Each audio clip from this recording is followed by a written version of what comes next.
RTC bus pass ధరల పెంపునకు నిరసనగా MLC కవిత ఆధ్వర్యంలో బస్ భవన్ ముట్టడించారు. వెంటనే పెంచిన ధరలను ఉపసంహరించుకోవాలని జాగృతి కార్యకర్తలతో కలిసి డిమాండ్ చేశారు.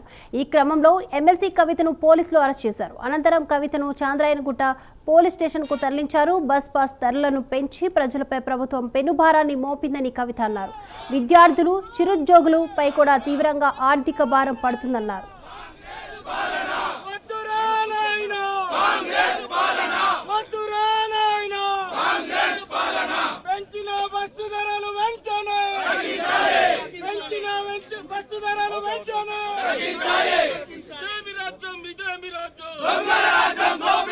ఇది కరెక్ట్ కాదు.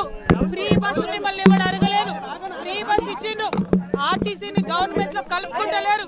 పైగా ఇప్పుడు ఆర్టీసీని వాడేటటువంటి విద్యార్థులకు, సామాన్య ప్రజలకు ఇబ్బంది కలిగే విధంగా మీరు బస్ ఛార్జీలు పెంచారు. ఇది కరెక్ట్ కాదు. వెంటనే తగ్గించాలని ప్రభుత్వాన్ని తెలంగాణ జాగృతి పక్షాన డిమాండ్ చేస్తున్నాం.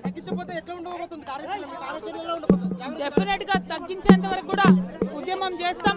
ఇవాళ విద్యార్థులు, యువకులు, మహిళలు అందరూ కూడా ఇబ్బంది పడుతున్నటువంటి పరిస్థితి. ఇది కరెక్ట్ కాదు.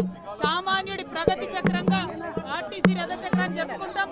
అది ఆగేటటువంటి పరిస్థితి తీసుకురావద్దని ప్రభుత్వాన్ని మేము హెచ్చరిక చేస్తా ఉన్నాం. నాకు మొన్న మెట్రో రేట్లు పెంచిండ్రు.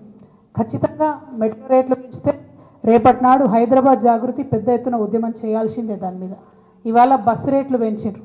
ఖచ్చితంగా దాని మీద తెలంగాణ జాగృతి ఉద్యమం చేస్తుంది. ఎందుకంటే మొన్నటిదాకా 1100 ఉన్న బస్ పాస్ ఇవాళ 1400 చేసిండ్రు. అవసరం? స్టూడెంట్స్ బేర్ చేయగలుగుతారా? అఫోర్డ్ చేయగలుగుతారా? ఈ గవర్నమెంట్ని మనం ఏమైనా అడిగినా మా ఫ్రీ బస్ ఇవ్వండి, ఫ్రీ బస్ ఇవ్వండి అని ఒక పక్క ఫ్రీ బస్ ఇచ్చినట్టే ఇచ్చి ఇంకో పక్క రేట్లు పెంచితే దాని అర్థమైంది కుడి చేతితోనిచ్చి ఎడమ చేతితో వెనక్కి తీసుకున్నట్టే కదా. అంటే ఎవరిని ఉల్లు బనాయిస్తారు హైదరాబాద్ భాషలో చెప్పాలంటే?